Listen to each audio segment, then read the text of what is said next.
أعوذ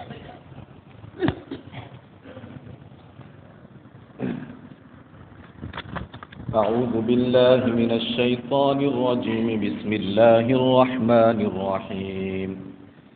الحمد لله رب العالمين الرحمن الرحيم مالك يوم الدين. إياك نعبد وإياك نستعين. اهدنا الصراط المستقيم صراط الذين أنعمت عليهم غير المغضوب عليهم ولا الضالين.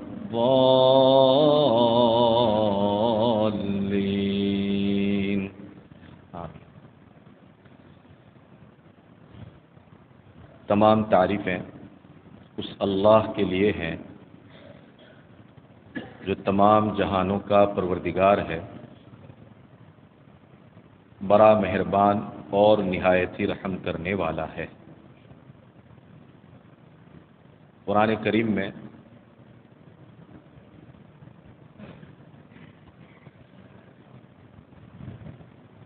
جب اللہ تبارک و تعالیٰ کی یہ صفت یعنی الرحمن نازل ہوئی تو کافر اور مشرک کہنے لگے کہ یہ رحمان کیا ہے؟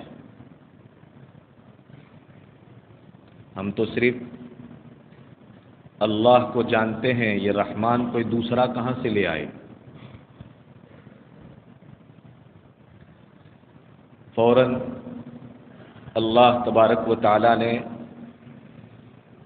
آیت کریمہ نازل فرمائی اور پیغام پہنچا دیا گویا کہ امت کے نام کہ تعجب کیوں ہو رہا ہے تم کو؟ کیوں حیران ہو جاتے ہو اس بات پر؟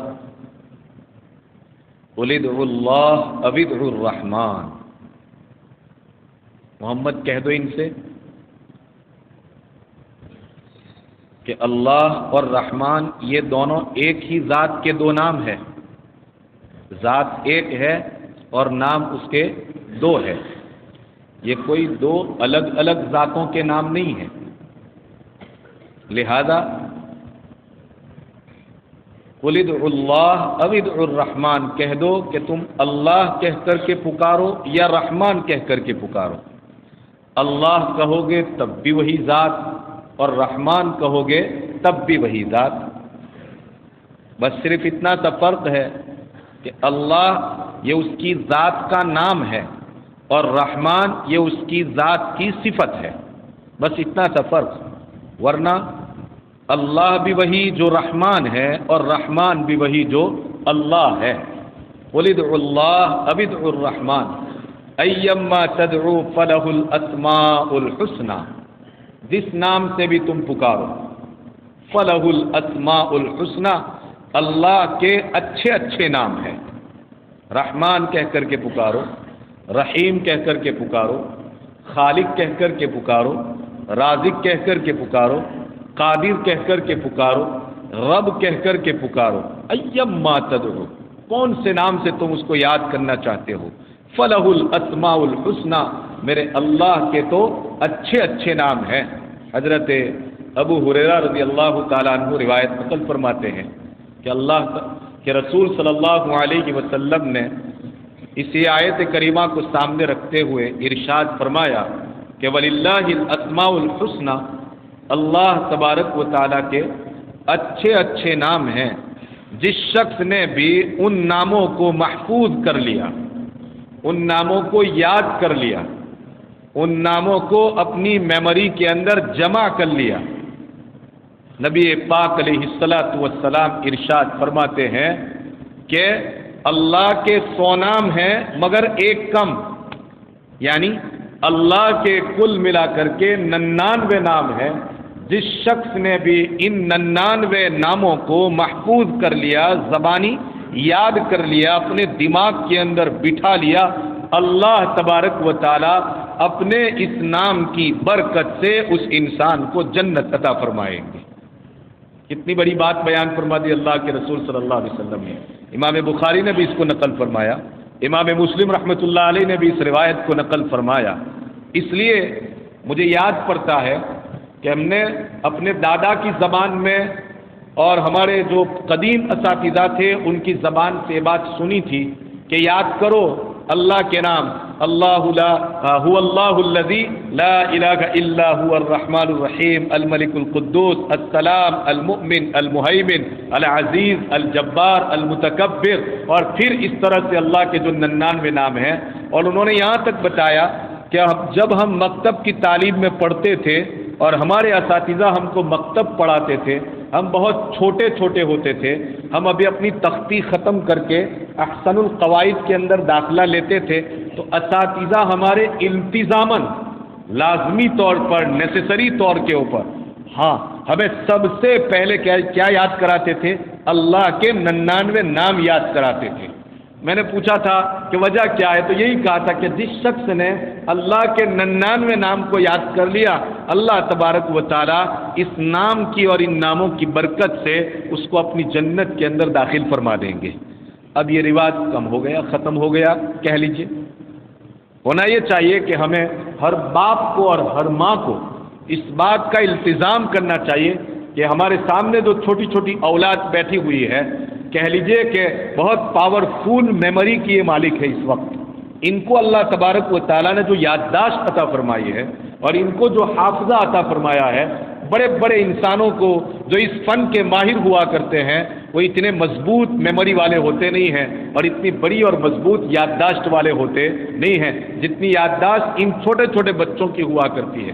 اگرچہ جو یاد کر رہے ہیں ان کو سمجھ میں آتا نہیں ہے کہ ہم نے کیا یاد کیا. آپ پوچھیں تو طوطے کی طرح وہ بول دیتے ہیں، فٹافٹ اس کو پڑھنا شروع کر دیتے ہیں، لیکن اس کی برکت کا عالم یہ ہے کہ موت تک ان کو یہ چیزیں یاد رہ جاتی ہے اور وہ بھولتے نہیں ہیں. لہذا چاہیے کہ اللہ تبارک و تعالیٰ کے 99 نام اپنی اولاد کو انشاءاللہ ثم انشاءاللہ ہم بچپن ہی سے یاد کرائیں گے کہ نہیں؟ اور تم یاد کرو گے کہ نہیں؟ کیا کہا ابھی؟ کیا یاد کرنے کا؟ اللہ کے کتنے نام ہیں؟ 99 نام ہیں. کہاں لکھے ہوئے ہیں؟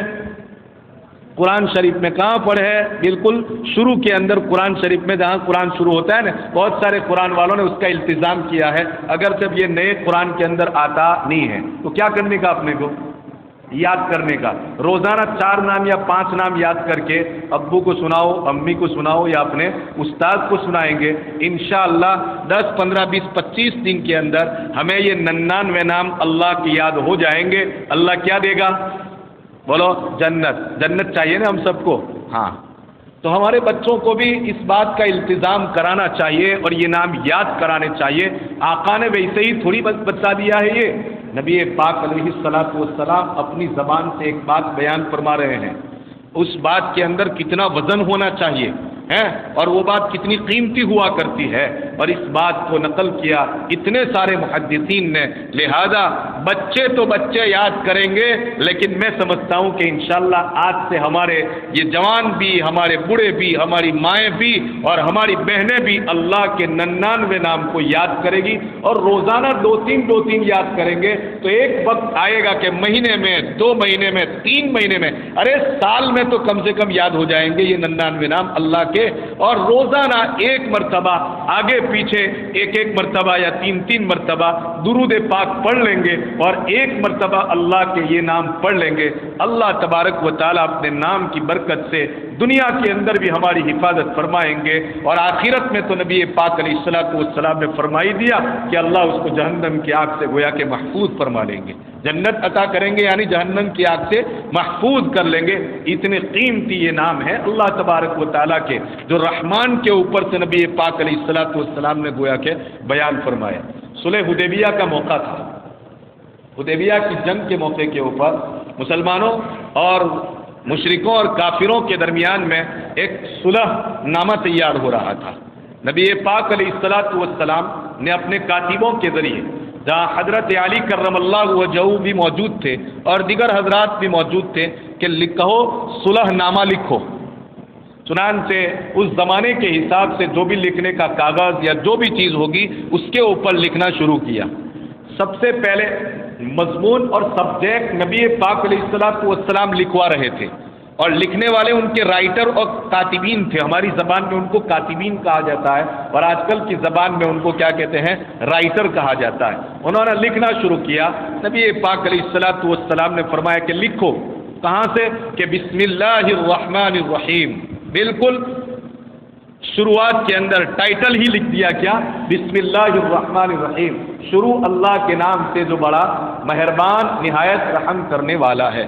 مشرکین مکہ نے جب اس ٹائٹل کو دیکھا اور اس ہیڈنگ کو دیکھا تو فوراً اعتراض کر دیا، جس میں سر فہرست سہیل بن عمرو نامی ایک مشرک تھا، ایک کافر تھا. اس نے کہا کہ، اور اسی طرح اس کے ساتھ بھی بہت سارے تھے، کہ یہ کیا؟ یہ بسم اللہ اللہ کے نام سے تو سمجھ میں آ گیا. ہاں سمجھ رہے ہیں؟ یہ الرحمن الرحیم یہی تو ہمارے جھگڑے ہیں، اور اسی کو آپ نے صلح حدیبیہ کے موقع کے اوپر صلح نامے میں لکھنا شروع کر دیا. ہمیں یہ منظور نہیں ہے. قالوا، انہوں نے کیا کہا؟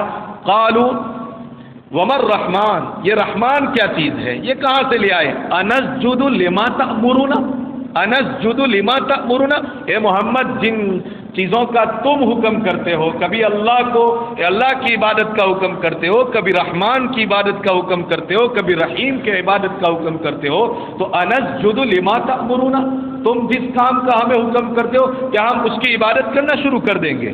ہاں، انسجد، کیا ہم اس کے سامنے سجدہ ریز ہو جائیں گے؟ یہی تو ہمارا جھگڑا ہے، اور یہی تو ہمارا سب سے بڑا ڈسپیوٹ ہے. وزادہم نفورا، یہ اس چیز میں اور زیادہ ان کے اندر نفرت پیدا فرما دی.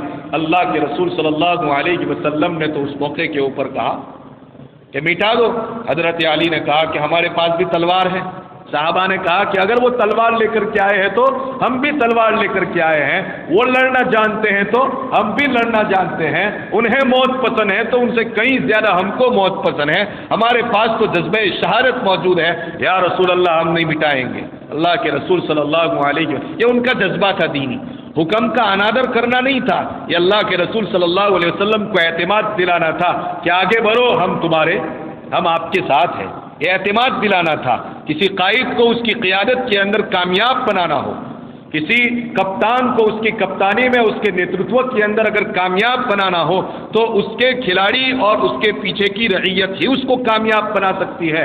جب تک وہ اس کو اعتماد نہ دلائے، اور جب تک وہ اس کے شانہ بشانہ اور اس کے کندھے سے کندھا ملا کر کے اور اس کے قدم سے قدم ملا کر کے مکمل اس کی پیروی کرنے کا یقین نہ دلاوے. یاد رکھو، بڑے سے بڑا انسان بھی، بڑے سے بڑا قائد بھی، چاہے وہ کتنی ہی صلاحیت کا مالک ہو، کتنے ہی بڑا ٹیلنٹ کا مالک ہو، مگر اس کے باوجود بھی وہ اپنے کہہ لیجئے کہ فیلڈ کے اندر کسی بھی صورت کے اندر کامیاب نہیں ہو سکتا ہے. اس موقع کے اوپر جب ضرورت تھی ایسے بہادروں کی کہ جو نبی پاک علیہ الصلوۃ والسلام کے حوصلوں کو بڑھاوے، اعلاء کلمت اللہ کے لیے جیسے جیالوں کی ضرورت تھی، حضرت علی اور اس جیسے صحابہ جو وہاں پر موجود تھے، کاتبین وحی، ہر ایک نے بیک زبان یہ بات کہی، یا رسول اللہ، ہم نہیں مٹائیں گے. اگر وہ لڑنا چاہتے ہیں تو ہم لڑنے کے لیے تیار ہیں. اتنی دب کر کے ہم صلح کرنا نہیں چاہتے ہیں. جس خدا کو ہم نے اللہ مان لیا ہے، جس کو ہم نے رحمان مان لیا ہے، جس کو گویا ہم نے رحیم مان لیا ہے، ان کے کہنے کا منشا اور مقصد یہ تھا کہ ہم کیوں پھر اس کو مٹا دیوے اور اس کی بنیاد کے اوپر اس کو ختم کر دیوے. اگر وہ لڑنا چاہتے تو ہم لڑ لیں گے. اگر یہ سندھی نہیں ہو رہی ہے، یہ معاہدہ نہیں ہو رہا ہے، یہ صلح اور یہ کمپرومائز نہیں ہو رہا ہے، ہمیں اس کی کوئی پرواہ نہیں ہے. لیکن نبوت اپنی نگاہ سے جو چیز دیکھتی ہے اور کوئی دیکھ سکتا ہے؟ نبوت کی رہبری کہاں سے ہوتی ہے؟ ڈائریکٹ اللہ تبارک و تعالیٰ کی طرف سے ہوتی ہے. وہاں جو بھی بات ہوتی ہے اور جو بھی قدم اٹھایا جاتا ہے وہ رب تبارک و تعالیٰ کی طرف سے اٹھایا جاتا ہے. وہاں نبی پاک علیہ الصلوۃ والسلام سے گویا کہہ دیا، یوں کہا جا رہا ہے کہ آسان تکرہوا شیئا وہو خیر لکم. اس کو مٹانے میں فی الحال تم یہ سمجھتے ہو کہ یہ ناپسندیدہ چیز ہے، یہ کمپرومائز ٹھیک نہیں ہے، یا اس کو مٹا دیا جائے گا تو یہ ہوگا اور وہ ہوگا، ہم دب جائیں گے. یہ بات تمہیں ناپسند لگتی ہے، لیکن اللہ کی نظر کے اندر یہ چیز بہت ہی پسندیدہ ہے. اس لیے نبی پاک علیہ الصلوۃ والسلام نے کہا کہ مجھے بتاؤ کہاں ہے وہ لکھا ہو. آپ تو امی تھے نا، آپ تو کیا تھے؟ امی تھے. لکھنا پڑھنا جانتے نہیں تھے، لیکن کیا پوچھنا اس امی کا. دنیا کی جتنی لائبریریاں تھیں ان تمام لائبریریوں کے علوم کو ختم کر کے رکھ دیا. ایک قرآن ایسا لا کر کے دنیا انسانیت کو دیا کہ دنیا بھر کی لائبریریاں اور دنیا بھر کے مفکرین اور دنیا بھر کے وشیشجن اس کے مقابلے کے اندر آ گئے، مگر اس امی کے اوپر نازل ہونے والی اس ایک کتاب کا مطالعہ نہیں کر سکے، اور وہ بھی یتیمی کے عالم میں۔ وہ بھی کون سے عالم میں؟ یتیمی کے عالم میں۔ ماں باپ کا سہارا نہیں تھا۔ ہم تو یہ جانتے ہیں کہ ماں باپ کا سہارا بچپن سے اٹھ جاتا ہے تو وہ بچے آوارہ بن جایا کرتے ہیں، ان کی پڑھائی کا کوئی سسٹم نہیں ہوا کرتا ہے، وہ اسکول نہیں جاتے ہیں، وہ مدرسہ نہیں جاتے ہیں، اور وہ قوم کے بچوں کے دوسرے اس طرح کے بچوں کے ساتھ گھوم پھر کر کے اپنی زندگی کو تباہ و برباد کر دیا کرتے ہیں۔ ہم نے تو یہ سنا، شیخ سعدی رحمۃ اللہ علیہ کے عجیب و غریب اس سلسلے کے اندر ایک شعر بیان فرماتے ہیں، یتیمے کے نہ کرد قرآن درست، یتیمے کے نہ کرد قرآن درست، کتب خانے چند ملت بشست، قریب السجایا جمیل الشیم نبی الورایا شفیع الامم۔ یہاں سے شروع کیا، قریب السجایا جمیل الشیم نبی الورایا شفیع الامم، اچھے اخلاق کے مالک، عمدہ خصلتوں کے مالک، کریم السجایا جمیل الشیم نبی الورایا شفیع الامم، تمام کی تمام کائنات کے جن کو نبی بنایا گیا، شفیع الامم جو ان امتوں کی سفارش کرنے والا۔ صرف اپنی امت کی تھوڑی سفارش ہوگی، نبی صرف اپنی امت کی سفارش نہیں کریں گے، نبی رحمت للعالمین بن کر کے آئے تھے۔ اس امت محمدیہ کو جو عالم ملا اس کی بھی وہ سفارش کریں گے۔ حضرت آدم کی امت وہ بھی ایک عالم، حضرت موسیٰ کی امت، حضرت شیش کی امت، حضرت عیسیٰ کی امت، حضرت ادریس کی امت، حضرت ایوب کی امت، حضرت یونس کی امت، حضرت ابراہیم، حضرت اسماعیل، حضرت اسحاق وغیرہ علیہم الصلاۃ والسلام کی امت۔ ہر امت ایک جہان کہہ لیا جائے تو کہہ سکتے ہیں رحمت للعالمین۔ اس لیے فرمایا شیخ سعدی رحمت اللہ علیہ نے کہ کریم السجایا جمیل الشیم نبی الورایا شفیع الامم، امام رسول پیشوائے سبیل، امام رسول پیشوائے سبیل، جو رسولوں کے امام بن گئے۔ آپ نے دیکھا بیت المقدس کے اندر تشریف لے گئے تھے معراج کی رات میں، آقا معراج کی رات کو تشریف لے گئے تو ام ہانی کے مکان سے جو بیت اللہ کا خانہ کعبہ کے بالکل سامنے تھا، اور اس وقت وہ مسجد حرام کا ایک حصہ بن چکا ہے، کوئی اب سمجھنا چاہے تو آسانی کے ساتھ سمجھ سکتا ہے کہ یہ خانہ کعبہ ہے، اور خانہ کعبہ کے سیدھ میں تھوڑا سا ہٹ کر کے جہاں باب فہد ہے، اور اس سے بالکل تھوڑی سی جگہ کو چھوڑ کر کے وہیں پر ام ہانی کا مکان تھا اس زمانے کے اندر، جو آپ علیہ الصلوۃ والسلام کی پھوپھی تھی، اور وہاں آپ علیہ الصلوۃ والسلام آرام فرما رہے تھے، گویا کعبہ کو دیکھ رہے تھے، اور اسی مقام کے اوپر آپ تشریف فرما تھے، اور وہیں سے براق کے ذریعے آپ علیہ الصلوۃ والسلام کو معراج کی رات لے جایا گیا۔ سب سے پہلے کہاں لے گئے تھے؟ بیت المقدس کے اندر لے گئے تھے، اور وہاں پہلے سے انبیاء کرام علیہ الصلوۃ والسلام کی صفیں تیار تھی، پہلے سے تیار تھی کہ آئیں گے آج ایک امام جس کو امام الانبیاء کہا جاتا ہے، جو انبیاء کے امام کہے جاتے ہیں، جنہیں رسولوں اور پیغمبروں کی امامی کا شرف حاصل ہوا ہے، ان کے اعجاز کے اندر خبردار صفوں کو توڑا گیا تو ہاں، ان کے اعجاز کے اندر خبردار اگر ہم جو اس سب کے ایک پیچھے بھی رہے تو آپ علیہ الصلوۃ والسلام کی عزت اور اکرام کے اندر کوتاہی واقع ہو جائے گی۔ یہیں سے سمجھ میں آتا ہے کہ مسلمان ہمیشہ ایک صف میں کھڑا رہتا ہے، ان کی صفیں کبھی تتر بتر نہیں ہوا کرتی ہے۔ حضرات انبیاء نے بیت المقدس کے اندر ایک صفوں میں کھڑے رہ گئے، اور نبی پاک علیہ الصلوۃ والسلام نے آ کر کے امامت کرائی۔ شیخ سعدی رحمۃ اللہ علیہ نے اس منظر کو بیان فرمایا کہ امام رسول پیشوائے سبیل، جو راستوں کے رہبر کہے جاتے ہیں، اور پھر فرمایا امین خدا محبت جبرائیل، امین خدا محبت جبرائیل، خدا کے امین، خدا نے جو باتیں عطا فرمائی، خدا نے جو شریعت عطا فرمائی، خدا نے جو قرآن عطا فرمایا، خدا نے اپنی جو باتیں ان کو عطا فرمائی، ان باتوں کو اپنی امت تک پہنچانے کے باب میں ذرہ برابر بھی خیانت سے کام لینے والے نہیں ہیں۔ امین خدا محبت جبرائیل، بڑی عجیب بات، جبرائیل کے اترنے کی جگہ، جبرائیل نبوت کے سینے پر آ کر کے اترتے تھے، جبرائیل نبوت کے چہرے انور کے پاس آ جاتے تھے، آپ علیہ الصلوۃ والسلام کے گھٹنوں کے ساتھ ملا کر کے بیٹھ جایا کرتے تھے، نبوت کی مجلس میں آیا کرتے تھے۔ اب نبی نہیں رہے تو جبرائیل کے آنے کا سلسلہ بھی کیا ہو گیا؟ ختم ہو گیا۔ امام رسول پیشوائے سبیل، امین خدا محبت جبرائیل، پھر فرمایا یتیمے کے نا کرد قرآن درست، کتب خانے چند ملت بے شوز، ایسا یتیم، ارے یتیم کیا، در یتیم، یتیموں کا موتی کہہ لیجئے، چمکتا ہوا موتی، چمکتا ہوا اور دمکتا ہوا ستارہ یتیموں کے سلسلے کے اندر. اور کیسا یتیم؟ یتیم ہے کہ ناکردہ قرآن دروس، جس کو اپنا قرآن سیکھنے کے لیے کسی مکتب میں جانے کی ضرورت نہیں پڑی، کسی استاد کے پاس جانے کی ضرورت نہیں پڑی، جو اپنا قرآن سیکھنے کے لیے دنیا کے کسی کالج میں نہیں گیا، جو کسی یونیورسٹی کے اندر نہیں گیا، اسے کسی پی ایچ ڈی کا سبجیکٹ اختیار کرنے کی ضرورت نہیں پڑی، اسے کوئی مقالہ اور نبذ لکھنے کی ضرورت نہیں پڑی، اسے کوئی ماسٹری حاصل کرنے کی ضرورت نہیں پڑی. یتیم کے نا کردہ قرآن دروس، کتب خانے چند ملت بشوس، ایسا یتیم کہ جس نے بہت سارے مذہب کی الگ الگ کتابیں جو اس دنیا کے اندر تھی ایک ہی کتاب لے کر کے آئے بشست، اور ان تمام کتابوں کے اوپر گویا کہ پانی پھیر دیا، اور اپنے دل کے اوپر اور قلب کے اوپر 23 سال کی مدت کے اندر جو قرآن نازل ہوا تھا اس قرآن کو تمام کتابوں کے اوپر گویا کہ بچھا دیا اور پھیلا دیا، اور اسی کا ڈنکا بجا دیا اور اسی کا سکہ جما دیا. اس لیے فرمایا کتب خانہ چند ملت بشست. بات کہاں سے چلی ہماری؟ جی صلح حدیبیہ. ہاں، صلح حدیبیہ کے موقع کے اوپر، جزاک اللہ، صلح حدیبیہ کے موقع کے اوپر انہوں نے کہا تھا کہ اتسجد لما تأمرنا، انسجد لما تأمرنا، تم جس کا حکم کرو گے ہم اسی کا سجدہ کر لیں گے. آپ علیہ الصلوۃ والسلام نے کہا کہ لاؤ مجھے دو. کاتبین وحی سے کہا کہ مجھے بتاؤ کہاں لکھا ہے تم نے رحمان اور رحیم وغیرہ وغیرہ، جن الفاظ اور جس عبارت کے اوپر اور جن کلمات کے اوپر ان کافروں اور مشرکوں کو اعتراض ہے، لاؤ مجھے دے دو. اللہ کے رسول صلی اللہ علیہ وسلم کو بتایا گیا کہ یہ لکھا ہوا ہے. آپ نے اس کو مٹا دیا، مسئلے کو کیا کر دیا؟ ختم کر دیا. لیکن ان کو کیا معلوم کہ یہ رحمان کون ہے؟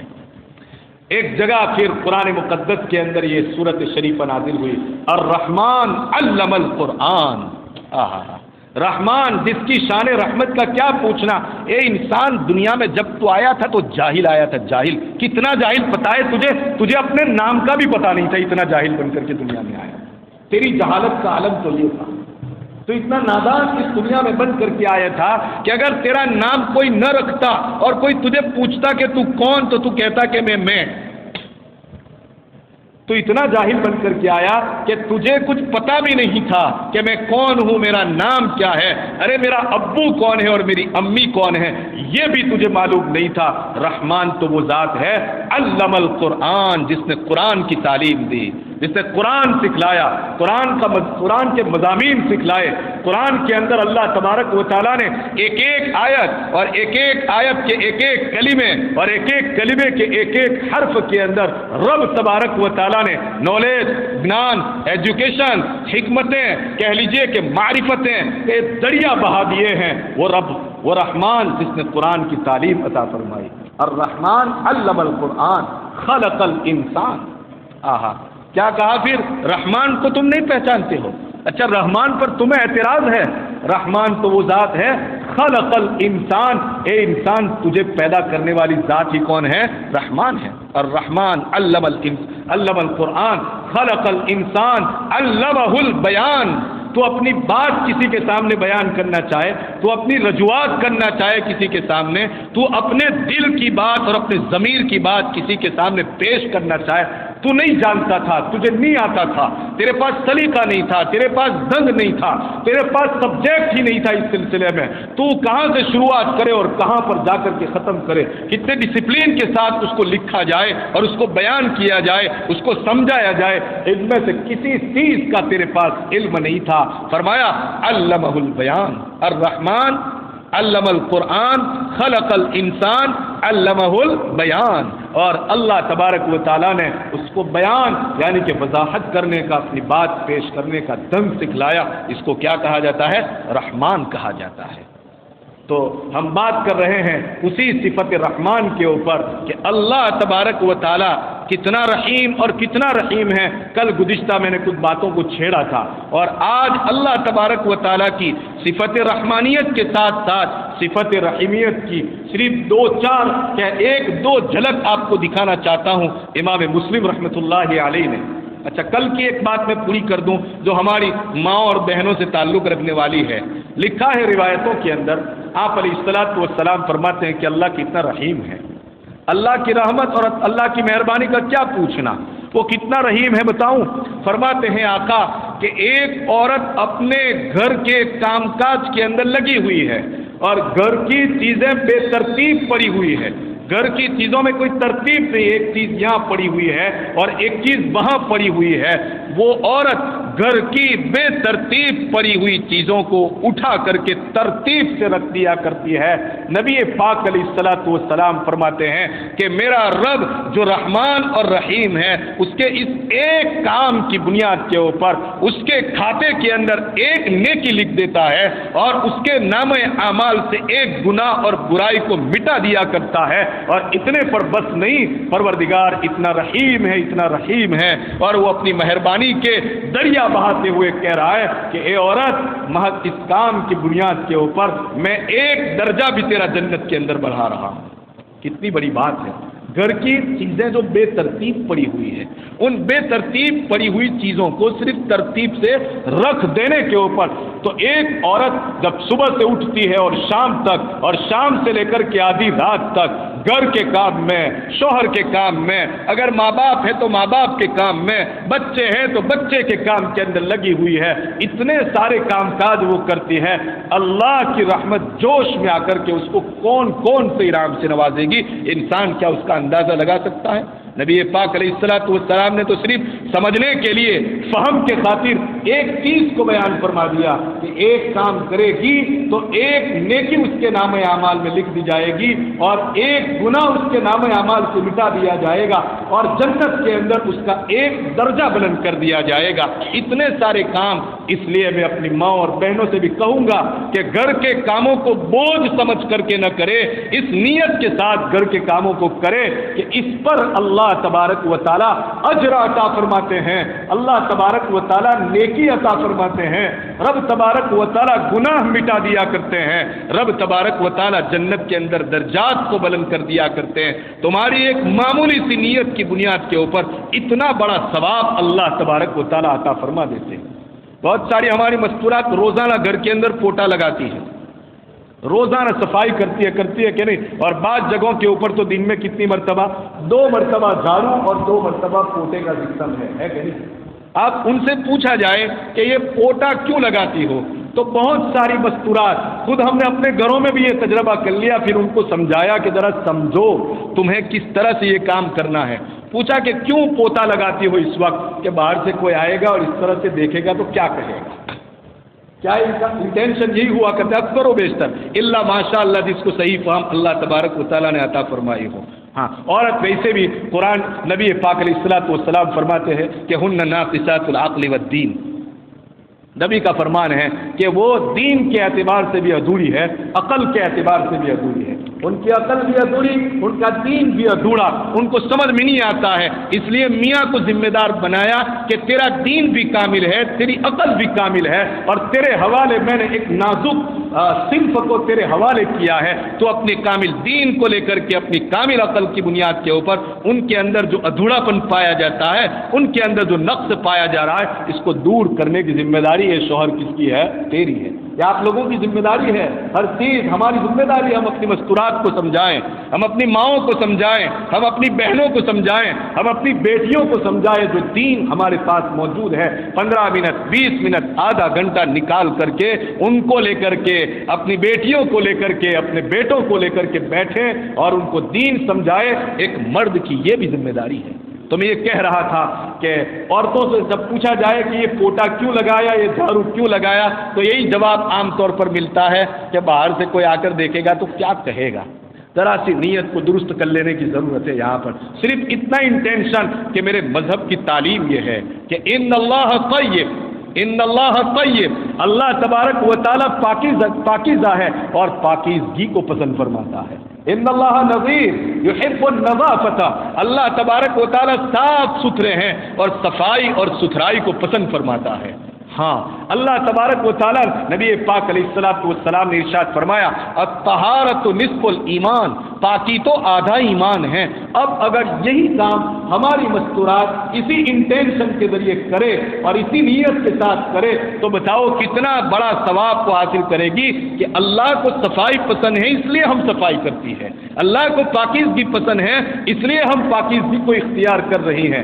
اللہ تبارک و تعالیٰ کے نبی نے پاکیزگی کو آدھا ایمان بتلایا ہے، اس بنیاد کے اوپر ہم گھر کی صفائی کرتی ہے، اس لیے اللہ تبارک و تعالیٰ ہمارے نصف ایمان کو گویا کہ مکمل فرما رہے ہیں۔ یہ کس بنیاد کے اوپر ہوا؟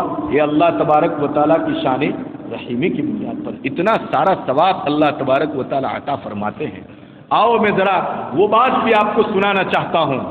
ایک مرتبہ حضرت ابو ہریرہ رضی اللہ تعالیٰ عنہ نے، امام مسلم رحمۃ اللہ علیہ نے اس روایت کو نقل فرمایا ہے، کافی لمبی چوڑی روایت ہے، میں اس کے تھوڑے اقتباسات کو آپ کے سامنے نقل کر رہا ہوں، پوری لمبی روایت نہیں، اس کی ضروری باتیں جو اس محفل، ہر بات ضروری ہے مگر اس مجلس کی ضرورت کے تعلق سے جو بات ہے وہ بتاؤں۔ حضرت ابو ہریرہ رضی اللہ تعالیٰ عنہ نے نبی پاک علیہ الصلوۃ والسلام سے ایک مرتبہ پوچھ لیا۔ ابو ہریرہ کو پوچھنے کا حق بھی تھا، کیوں؟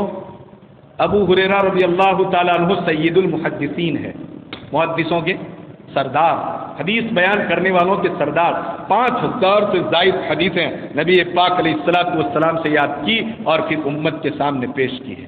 بہت ساری حدیثیں وہ ہے ابو ہریرہ کی جس کے اوپر ہماری شریعت کے احکام کا دار و مدار ہے۔ انہوں نے یہ بات، بہت ساری باتیں پوچھی تھی نا، ان میں سے ایک بات یہ بھی پوچھ لی، کیا پوچھا کہ یا رسول اللہ کیا روز قیامت ہم اللہ تبارک و تعالیٰ کو دیکھ سکیں گے؟ اللہ کا دیدار ہوگا یا رسول اللہ؟ جس خدا کی ہم عبادت کرتے ہیں، جس خدا کے سامنے اتنا سجدہ کرتے ہیں، کیا قیامت کے دن اللہ تبارک و تعالیٰ کا دیدار ہوگا؟ نبی پاک علیہ الصلوۃ والسلام نے بھی اس بات کو 2 اور 2 4 کی طرح سمجھانے کے لیے کہ کسی طرح کا کوئی کنفیوژن نہ رہے، کوئی شک کی گنجائش باقی نہ رہے، 2 مثالیں عطا فرمائی ابو ہریرہ کے سامنے۔ اے ابو ہریرہ هل تضامون، اے ابو ہریرہ یہ جو 14ویں کا چاند نظر آ رہا ہے آپ کو، کیا اس کو دیکھنے میں ذرہ برابر دقت محسوس کرتے ہو یا نہیں یا رسول اللہ؟ کوئی دقت ہمیں محسوس نہیں ہوتی ہے، بہت اچھی طرح نظر آ رہا ہے۔ پھر کہا کہ جو جب مطلع ایک دم سے صاف ہو، یعنی بادل ایک دم سے صاف ہو اور سورج جب مشرق سے نکل کر کے بیچ میں آ جائے اور اس وقت وہ دنیا کے اوپر ایک دم سے چھا جاتا ہے، مجھے بتاؤ کیا تم اس سورج کو دیکھنے میں ذرہ برابر تکلیف محسوس کرتے ہو یا تمہیں ایک دم سے واضح ہو جاتا ہے؟ فرمایا کہ نہیں یا رسول اللہ، ایک دم سے واضح ہو جاتا ہے، ہمیں دیکھنے میں کوئی تکلیف نہیں ہوتی ہے۔ پھر نبی پاک علیہ الصلوۃ والسلام نے ارشاد فرمایا، ابو ہریرہ ہاں تم اللہ تبارک و تعالیٰ کو دیکھو گے، امت اللہ تبارک و تعالیٰ کا دیدار کرے گی، اور کیسے کرے گی؟ اللہ تبارک و تعالیٰ کی رحمت سے اپنے بندوں کو دیدار کروایا جائے گا۔ اب میں بتانا چاہتا ہوں اس کی رحمت کتنی وسیع ہے، اس کی رحمت کتنی کہہ لیجئے کہ انٹینسو یعنی کہ کامل ہے۔ رب تبارک و تعالیٰ کی رحمت کس قدر کمال کو پہنچی ہوئی ہے، اور ایسی کمال کو پہنچی ہوئی ہے کہ انسان کا دماغ وہاں جا کر کے پھیل ہو جاتا ہے، پھیل۔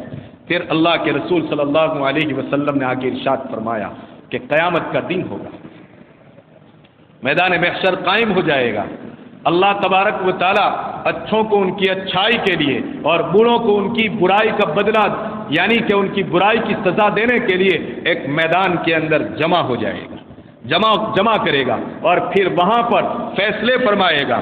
جنتیوں کے لیے جنت کے فیصلے ہو جائیں گے اور جہنمیوں کے لیے جہنم کے فیصلے ہو جائیں گے۔ کافر کو بھی جہنم میں ڈالا جائے گا، مشرک بھی جہنم میں ڈالے جائیں گے۔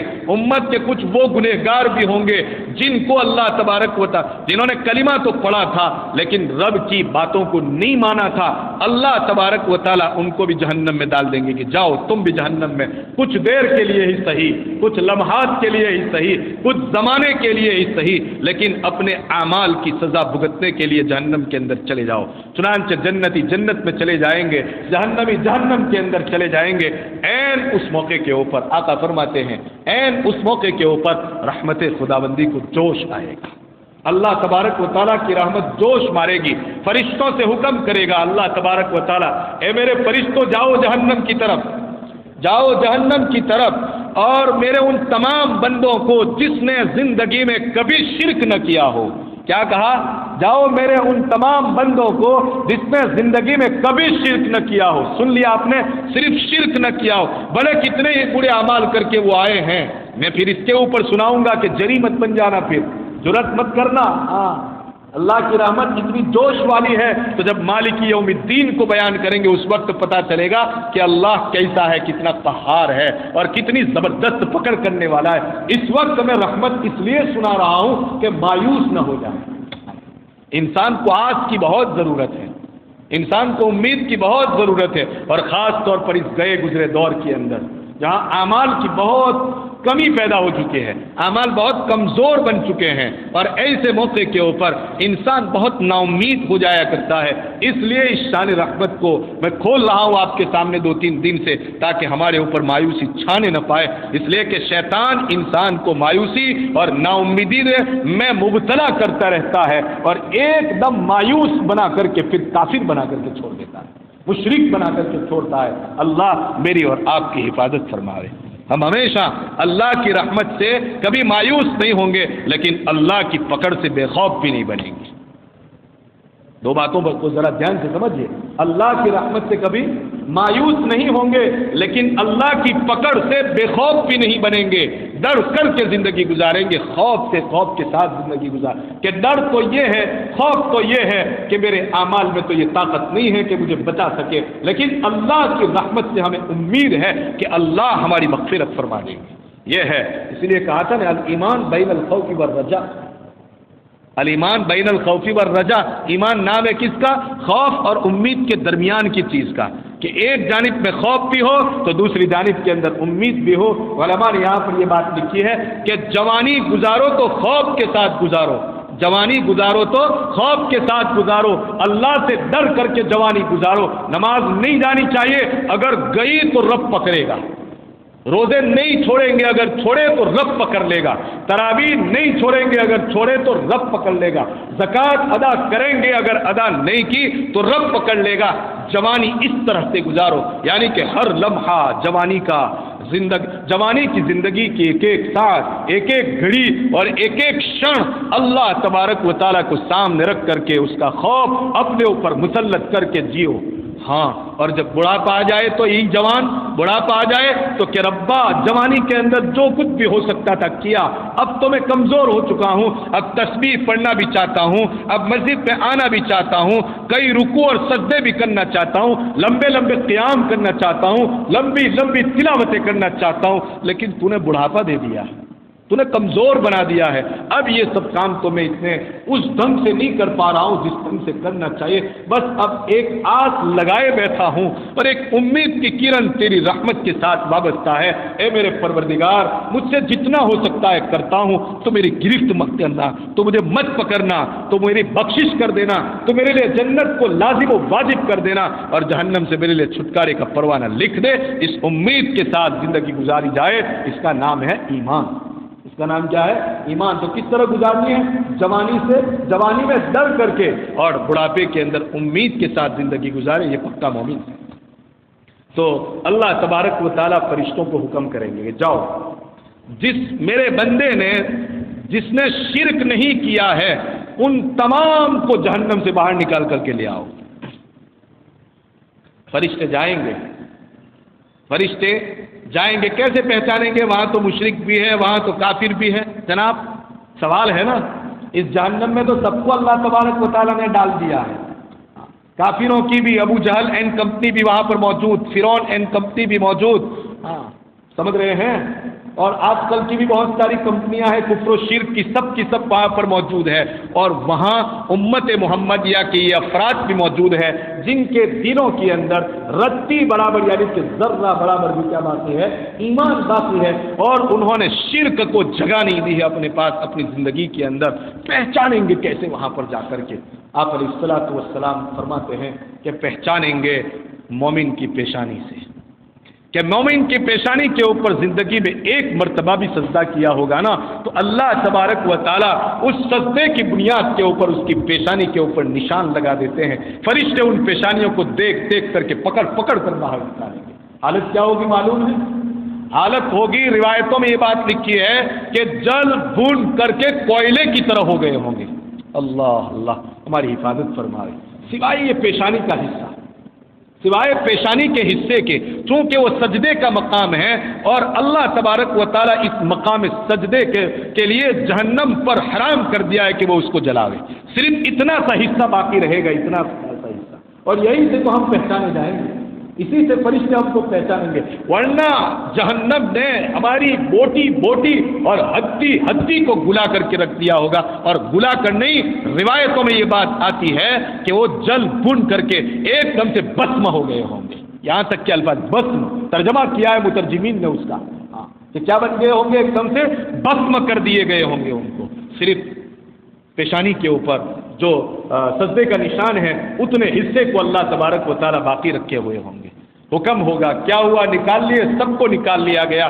اللہ کی رحمت پھر جوش مارے گی، وہی آب حیات کی وہ نہر جس کو نہر حیات کہا جاتا ہے، آب حیات زندگی کا پانی کہ جس کے بعد کبھی موت واقع ہونے والی نہیں ہے، اللہ تبارک و تعالیٰ کہیں گے فرشتوں سے ان کو ڈالو اس کے اندر، آب حیات کے اندر، ہاں نہر حیات کے اندر ان کو ڈالو، ڈالا جائے گا نہر حیات کے اندر، ڈال کر کے جیسے ہی ان کو باہر نکالا جائے گا اللہ کی رحمت جوش میں آئے گی، روایتوں میں آتا ہے نبی پاک علیہ الصلوۃ والسلام کا ارشاد ہے، ان کے جسم کے اوپر چمڑی، ان کے جسم کے اوپر گوشت اور ہڈیاں اس طرح سے اگ آئے گی، گویا پھوٹ آئے گی، جیسا کہ پانی اور سمندر کے جاگ کے اندر، جو سمندر کے کنارے کے اوپر بہت ساری چیزیں جمع ہو جایا کرتی ہے، وہاں پر چھوٹے چھوٹے پودے بہت جلدی اگ آیا کرتے ہیں، حالانکہ سمندر میں طغیانی ہوتی ہے لیکن کچھ کچرا سائڈ پہ کر دیتا ہے سمندر، طوفان موجوں کی بنیاد کے اوپر، اور اس کچرے کے اوپر کیا ہے کچھ دانے ہوتے ہیں،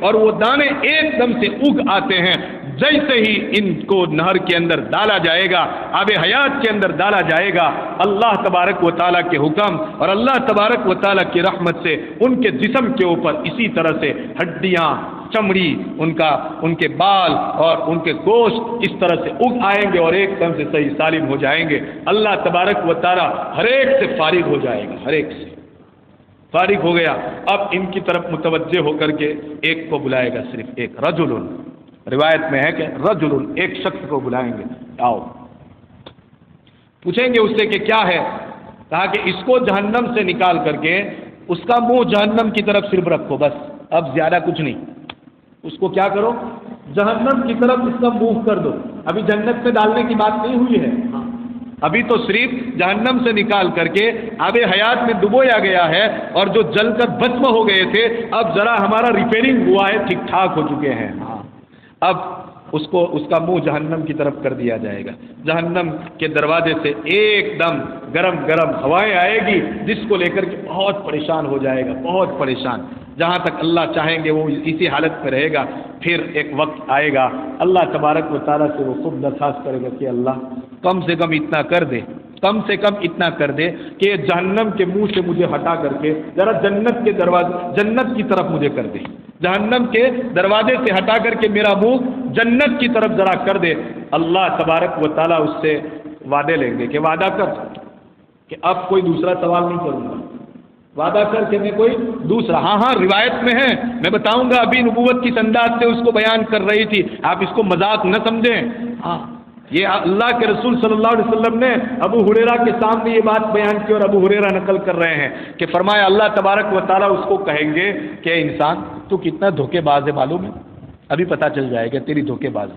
تو کتنا دغاباز ہے، وہ سن، وہ دیکھ لینا، اللہ اس سے کہے گا کہ عہد کر، وہ عہد کرے گا کہ کچھ نہیں مانگوں گا، صرف یہاں سے مجھے ہٹا دے، اس لیے کہ اس کی گرم گرم ہواؤں نے ہیٹ ویوز کی بنیاد کے اوپر ہیں، اس کی گرم گرم ہواؤں کی بنیاد کے اوپر میرا چہرہ ایک دم سے جل گیا ہے، جھلس گیا ہے، مجھے ذرا یہاں سے ہٹا دے، اللہ تبارک و تعالیٰ کہے گا کہ ٹھیک ہے چل اب آئندہ سوال مت کرنا، لیکن میں نہیں کروں گا اللہ، میں کبھی بھی اب سوال نہیں کروں گا، اللہ اس کو ہٹائیں گے اور صرف جنت کی طرف اس کا چہرہ کر دیں گے، اس کے جنت کی طرف چہرہ کر دیں گے، بس وہ اس حالت کے اوپر تھوڑی دیر کے لیے خوش ہو جائے گا، پھر اللہ جہاں جب تک چاہیں گے اس وقت تک اس حالت میں اس کو رکھیں گے، پھر کیا ہوگا، پھر ایسا ہوگا کہ اللہ تبارک و تعالیٰ سے پھر وہ درخواست کرے گا، کیا درخواست کرے گا کہ اللہ کچھ نہیں تو کم سے کم جنت کے دروازے سے ایک دم قریب کر دے، یہ درخواست ہے۔ اللہ تبارک و تعالیٰ کہے گا کہ تو نے وعدہ تو کیا تھا،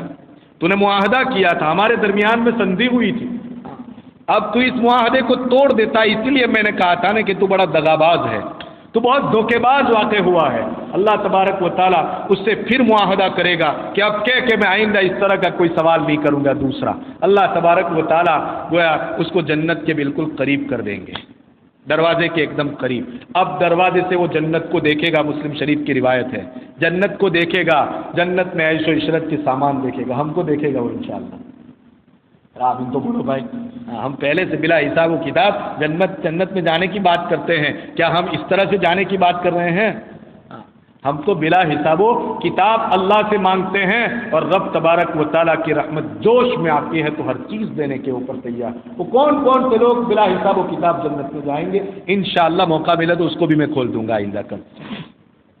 تو اللہ تبارک و تعالیٰ وہ جنت کی نعمتوں کو دیکھے گا، عیش و عشرت کے سامان دیکھے گا، اس کی وسعتوں کو دیکھے گا، اس کے باغات کو دیکھے گا، اس کی نہروں کو دیکھے گا، پھر لالچ پیدا ہوگی، پھر جب تک اس حالت میں اللہ رہے گا، پھر اللہ تبارک و تعالیٰ سے درخواست کرے گا، اور دل میں اتنے روایت میں یہ بات بھی ہے کہ دل میں اللہ سے مانگتا رہے گا کہ اللہ اندر ڈال دینا، جنت کے اندر ذرا پہنچا دے۔ اللہ تبارک و تعالیٰ سے پھر درخواست کر کے کہے گا، اے اللہ اب جنت کے دروازے تک تو پہنچا ہی دیا ہے تو نے، اب ذرا جنت کے اندر ہی پہنچا دے۔ تو اللہ کہے گا تو کتنا تک کے بعد، ابھی تو معاہدہ کیا تھا ہمارے ساتھ، ابھی کوئی زیادہ وقت تو گزرا نہیں ہے، اے اللہ لیکن یہ تو بڑی عجیب و غریب نعمتیں ہیں، اس کو دیکھ کر کے تو منہ میں پانی آ گیا ہے۔ ہاں یہ انگور کے گچھے، اس دن کہا تھا نے طلحن نضید تہ بتہ یہ کیلے، یہ کھجور، اور یہ کھجور کے باغات، اللہ اکبر، جس کا رطب کھجور۔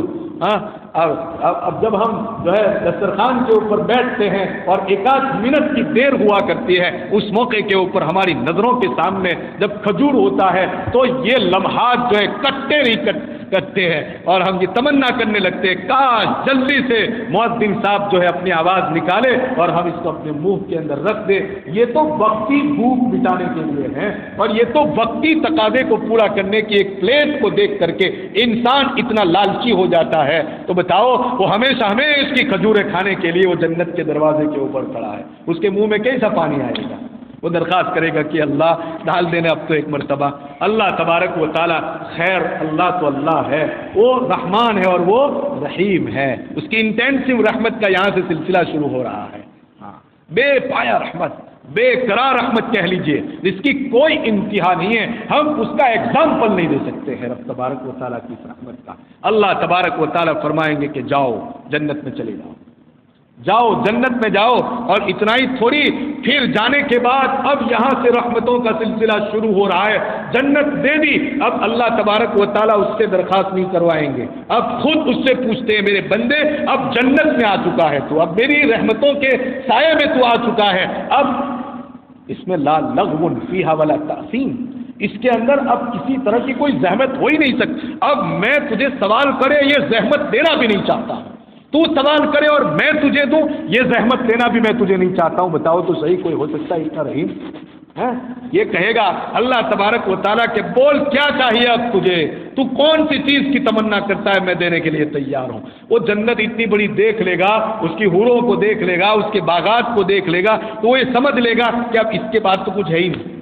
اللہ تبارک و تعالیٰ کہیں گے کہ تمنا کر چل، آج میں تیری تمنا کے مطابق دینا چاہتا ہوں۔ وہ کہے گا اللہ کیا تمنا کروں، سب کچھ تو نے یہاں پر دے رکھا ہے، تو نے کیا ہے سب کچھ دے رکھا ہے۔ اللہ پھر اس کو سمجھائیں گے کہ دیکھ اس چیز کی تو تمنا کر، ان چیزوں کی تو تمنا کر۔ اللہ تبارک و تعالیٰ کون سی چیز کی تمنا کرنی ہے وہ بھی اپنی رحمت سے اس کو بتائیں گے، اور پھر وہ تمنا کرے گا۔ روایتوں میں آتا ہے کہ اللہ تبارک و تعالیٰ اس کو 10 گنا بڑی جنت ایسی عطا فرمائیں گے۔ یہ جنت جو اس کو عطا فرمائی ہے نا، جس کے اوپر وہ راضی کا ریڈ ہو چکا ہے اور ایک دم سے خوش ہو چکا ہے، اور اب کی بار اس کی کوئی تمنا تک باقی نہیں رہی ہے، اللہ تبارک و تعالیٰ ایسی اس کو 10 گنا بڑی جنت عطا فرمائیں گے، اس جیسی 10 جنتیں گویا کہ اس کو عطا فرمائیں گے۔ اور پھر اس کے بعد کیا ہوگا؟ اس کے بعد آئے گی وہ بات جو ابو ہریرہ نے سوال کیا تھا۔ کیا سوال کیا تھا ابو ہریرہ نے؟ یاد رہا کہ بھول گئے، جنت میں چلے گئے آپ بھی ابھی سے، ابو ہریرہ نے سوال کیا تھا، اے اللہ، اے نبی، یا رسول اللہ، کہ اللہ کا دیدار ہوگا کہ نہیں ہوگا؟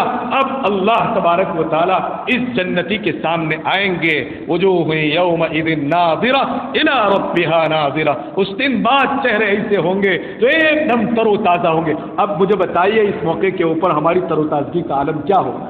ایک وقت تھا کہ جہنم کے اندر جل رہا تھا، بھون رہا تھا، بسم ہو گیا تھا، اور اب یہ وقت آ چکا ہے کہ جنت کے مزے لے رہا ہے۔ کیا تر و تازہ ہوگا کہ نہیں ہوگا؟ اور سب سے بڑی بات تو کیا ہوگی؟ الی ربہا ناظرہ، اب وہ پروردگار نظر آ رہا ہے، اس کا دیدار ہو رہا ہے۔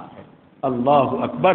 اللہ تبارک و تعالی مجھے اور آپ کو اپنی رحمت کے سائے تلے ہمیشہ ہمیشہ کے لیے باقی رکھے، اور اللہ تبارک و تعالی ہم سب کو بلا حساب و کتاب جنت میں دخول اولین نصیب فرماوے۔ اور یہ بات بتاؤں میں آپ کو، یہ تو نبی پاک علیہ الصلوۃ والسلام نے فرمایا، جو بات رہ گئی وہ بتا دوں، یہ تو جہنم سے نکلنے والا آخری درجے کا جہنمی ہوگا، اور جنت میں داخل ہونے والوں میں ادنا درجے کا جنتی یہ ہے۔ یہ کون سا جنتی ہوا؟ ادنا درجے کا جنتی ہوا، تو اعلیٰ درجے کے جنتی کا عالم کیا ہوگا؟ بتاؤ تو صحیح۔ یہ ادنا درجے کی جنتی کی بات ہوئی۔ یہ مسلم شریف میں اس روایت کو بڑی تفصیل کے ساتھ میں نے بہت کچھ کاٹ کر کے آپ کے سامنے رکھا، اس لیے کہ وقت نہیں تھا۔ انشاءاللہ آئندہ کل اگر مقدر میں رہا اور آئندہ کل دل میں بات آئی تو اس باتوں کو تھوڑی اور بہت بھی انشاءاللہ بڑھا دیں گے۔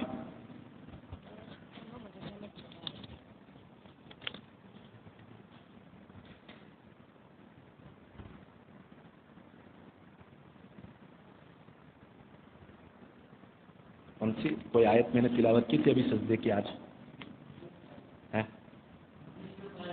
19ویں پارے کی۔ ہاں بھائی، ابھی ایک آیت میں نے پڑھی جو سجدے تلاوت کی، مطلب جو ہے تلاوت کا سجدہ ہے، اس لیے اس کو مغرب بعد سجدے تلاوت کر لیا جائے۔ اچھا، 19ویں پارے کی آیت پڑھی تھی۔ جزاک اللہ۔ کبھی یاد نہیں رہتا، ایک دم چیز ذہن میں آتی ہے اور پڑھ دیتے ہیں، لیکن اس کا صحیح یہ رہتا نہیں ہے، تو آپ لوگ یاد دلا دیتے ہیں، اس پر آپ کا بہت بہت شکریہ، بلکہ یہ بہت بڑا احسان ہے۔ درود شریف پڑھ لیجیے بھائی۔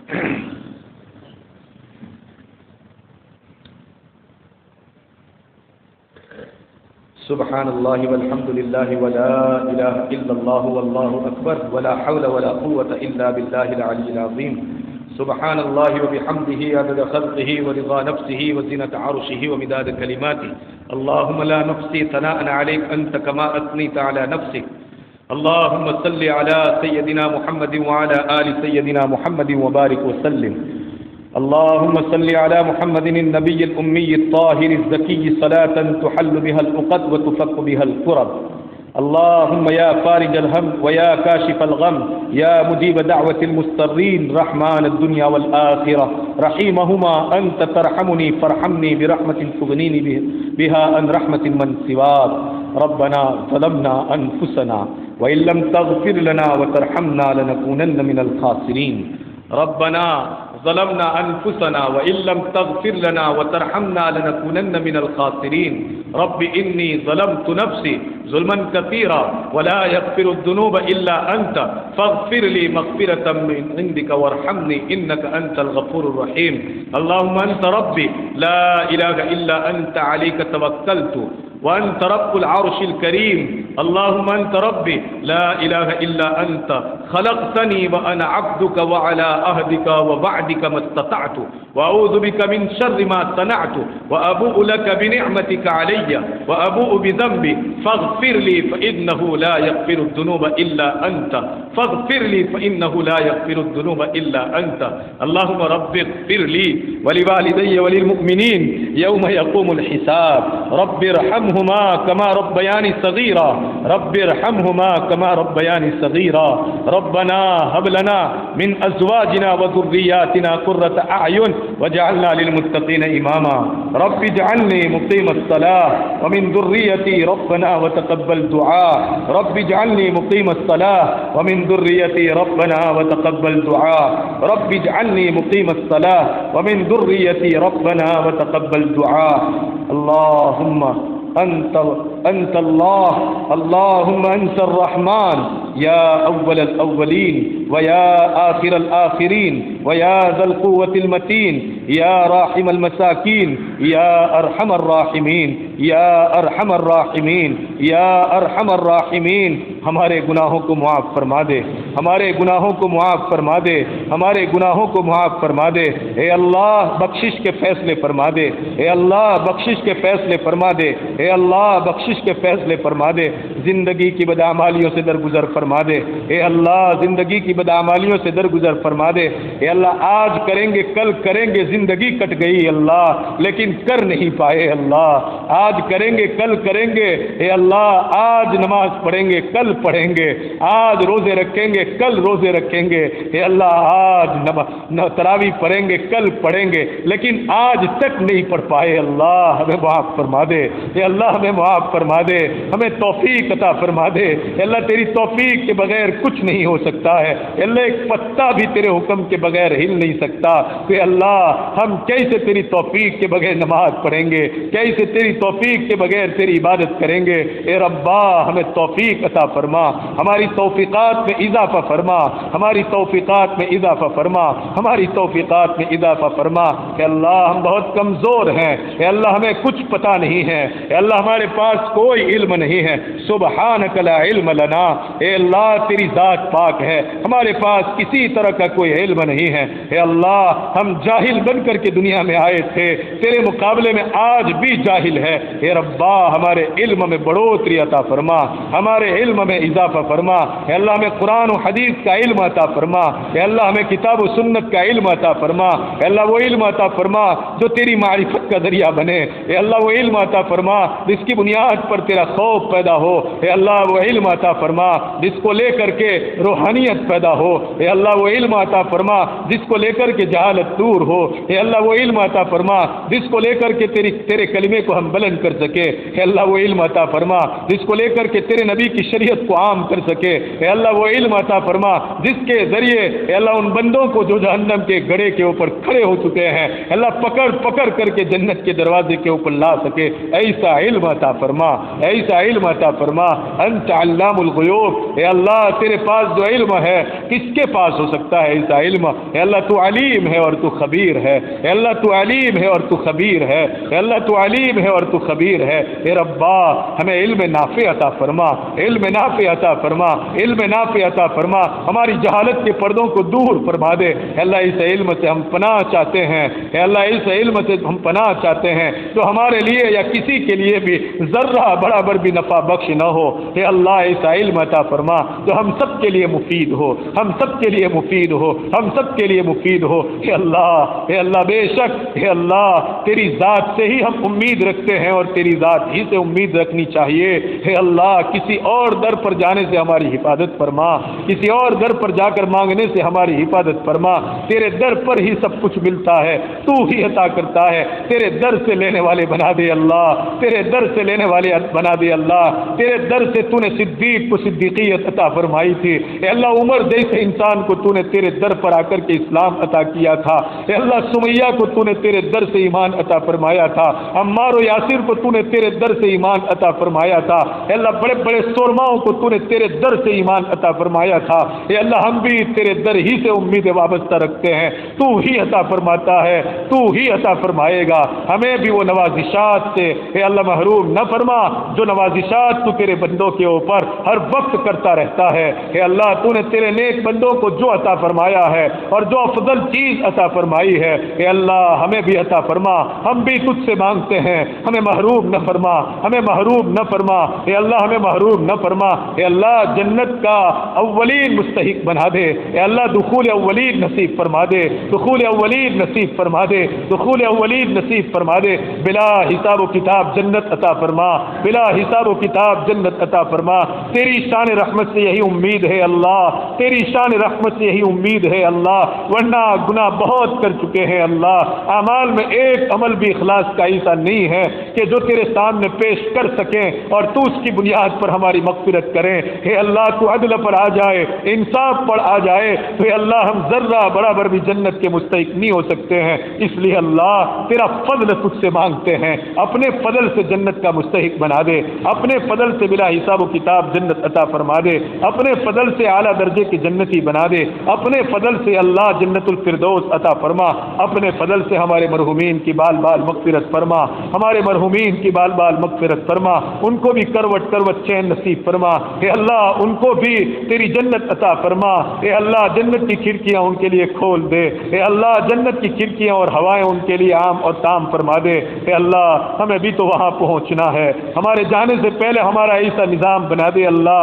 جو تو تیرے نیک بندوں کا نظام بنایا کرتا ہے، اے اللہ ہم نے سنا ہے بدارا بنے کا بے بخشت کریم، بدارا بنے کا بے بخشت کریم، اے اللہ نیکوں کے صدقوں میں صدقے میں تو بوڑھوں کو بخش دیا کرتا ہے، اللہ تو نیکوں کے صدقے میں بوڑھوں کو بخش دیا کرتا ہے، اللہ جس قبرستان میں ہمارا دفنانا اور ہماری تدفین مقدر ہے، ممکن ہے اللہ تیرے اس قبرستان کے اندر تیرے ایک بندے بھی مدفون ہوں گے، تیرے صالح بندے بھی مدفون ہوں گے، ایسے بندے ہوں گے وہاں پر جسے تو راضی ہو چکا ہے، اے اللہ ان بندوں کی، اے اللہ ان بندوں کے پڑوس میں رہنے کی بنیاد پر ہمیں بھی معاف فرما دے، ہماری بھی بخشش کے فیصلے فرما دے، حاضرین مجلس کی اللہ مغفرت فرما، ان کی نیک آرزویں اور تمنائیں پوری فرما، اولاد کے خواہشمند کو اولاد نصیب فرما، اولاد نرینہ کے متمنی کو اولاد نرینہ نصیب فرما، مقروضین کے قرضوں کی ادائیگی کی غیب سے شکل اور صورت پیدا فرما، اے اللہ بے گھروں کو گھر نصیب فرما، بے گھروں کو گھر نصیب فرما، بے اولاد کو اولاد نصیب فرما، اے اللہ نیک اور صالح جوڑے بے نکاحوں کو مقدر فرما دیجئے، اے اللہ جوان مرد جوان عورتیں اے اللہ گھروں پر بڑی تمناؤں کے ساتھ صبح و شام انتظار میں بیٹھی رہتی ہے کہ اللہ کب مانگنے والا کوئی آ جائے اور ہمیں لے جائے، اے اللہ ان کے ماں باپ بھی بیچارے ان کو دیکھ کر کے کافی تڑس رہے ہیں، اللہ ان کو بھی کافی رحم آ رہا ہے، اے اللہ 70 ماؤں سے کہیں زیادہ تو رحم کھانے والا ہے، اے اللہ ماؤں سے کہیں زیادہ تجھ کو پیار آتا ہے، تجھے تیرے پیار کا واسطہ، تجھے تیری رحمت کا واسطہ، اے اللہ ان جوان بیٹیوں اور ان جوان بیٹوں کا تو غیب سے نظام بنا دے، اللہ تو غیب سے نظام بنا دے، اللہ تو غیب سے نظام بنا دے، اللہ اے اللہ ہم سب کی مغفرت فرما دے، اے اللہ ہم سب کو قبول فرما لے، اے اللہ تیرے دین کی خدمت کے لیے زندگی کے آخری سانس تک کے لیے عافیت کے ساتھ قبول فرما دے، عافیت کے ساتھ قبول فرما لے، عافیت بہت بڑا سمندر ہے اللہ، اس عافیت سے ہمیں محروم نہ فرما، ہمیں محروم نہ فرما، ہمارے روزوں کو قبول فرما، ہماری زکاتوں کو قبول فرما، ہمارے صدقات کو قبول فرما، ہماری تراویح کو قبول فرما، ہماری تسبیحات کو قبول فرما، ہمارے ایک ایک عمل کو قبول فرما، ہمارے ایک ایک عمل کو قبول فرما، اے اللہ آج تک تجھ سے مانگ کر کبھی محروم نہیں ہوئے ہیں، آئندہ بھی تو ہمیں محروم نہ فرما، آئندہ بھی تو ہمیں محروم نہ فرما، اے اللہ جب مانگا جو مانگا تو نے دیا ہے، اے اللہ سب سے بڑی چیز تو نے زندگی عطا فرمائی، سب سے بڑی چیز تو نے صحت عطا فرمائی، اے اللہ اب بھی ہم تجھ سے اسی صحت کو مانگتے ہیں، اے اللہ عافیت کے ساتھ ہمیں زندگی نصیب فرما دیجئے، اے اللہ ہمیں اولاد کی خوشیاں نصیب فرما، اولاد کی خوشیاں نصیب فرما، اولاد کی خوشیاں نصیب فرما، ہم سب کو گھر کا چین اور سکون نصیب فرما، سماج کا چین اور سکون نصیب فرما، اے اللہ ہماری حفاظت فرما، ہماری نسلوں کی حفاظت فرما، ہم سب کے ایمان کی حفاظت فرما، اے اللہ ہمارے مدارس کی، مکاتب کی، ان درسگاہوں کی، خانقاہوں کی، مرکزوں کی، دعوت کے کام کرنے والوں کی، اے اللہ تبلیغی مراکز کی، اے اللہ دینی مراکز کی، اے اللہ جہادی مراکز کی، اور دینی تنظیموں کی، ہر ایک کی اللہ تو حفاظت فرما، ہر ایک کی مدد فرما، ہر ایک کی نصرت فرما، اے اللہ حرمین شریفین کی حفاظت فرما، اے اللہ جو مانگا عطا فرما، مانگنے سے رہ گئے وہ بھی عطا فرما، اپنی شان عطا فرما، جناب نبی کریم صلی اللہ علیہ وسلم کے صدقے میں عطا فرما، انبیاء اولیاء شہداء صدیقین صالحین تیرے نیک بندے اور ان کے نیک اعمال کے صدقے میں عطا فرما، سب سے بڑی چیز اپنا فضل عطا فرما، اللہم صلی علی سیدنا محمد وعلی آل سیدنا محمد وبارک وسلم، سبحان ربک رب العزت عما یصفون وسلام علی المرسلین والحمد للہ رب العالمین برحمتک یا ارحم الراحمین۔ بہت سارے لوگ سجدے کی آیت کو اس لیے نہیں پڑھتے ہیں کہ سجدہ نہ کرنا پڑے، لیکن علماء نے لکھا ہے کہ اس لیے اس کو نہ چھوڑا جائے، بلکہ موقع آ جائے اور مقام آ جائے تو ضرور سجدے کی آیت کو پڑھا جائے، اس لیے کہ اللہ تبارک و تعالیٰ کو سجدہ بہت پسند ہے۔ یہ وہ جگہیں ہیں جہاں شیطان نے سجدہ نہیں کیا تھا تو اللہ تبارک و تعالیٰ اپنے بندوں سے سجدہ کرواتا ہے، کبھی بے خیالی میں آدمی پڑھ لیتا ہے اور کبھی قصدن بھی پڑھتا ہے، بلکہ روایتوں میں یہاں بعض بزرگوں کا یہ عملی تجربہ ہے کہ جس انسان کو کوئی مہلک بیماری لاحق ہو چکی ہو اس کو چاہیے کہ ہر روز جتنی بھی سجدے کی آیتیں ہیں ان آیتوں میں سے پہلی آیت پڑھے پھر پانی پر پھونکے، پھر آیت پڑھے پھر پانی پر پھونکے، اس طرح جتنی بھی آیات ہے سجدے کی ان تمام آیتوں کو پڑھ کر کے پانی پر پھونکے، اور اس سے پہلے 7 مرتبہ درود شریف اور بعد میں بھی 7 مرتبہ درود شریف پڑھے۔ اللہ کی ذات سے امید ہے کہ اس کی برکت سے اللہ تبارک و تعالی لا علاج مریض کو بھی شفا عطا فرماتے ہیں۔ السلام علیکم۔ ایک بات یاد آ گئی، جزاک اللہ۔ اے اللہ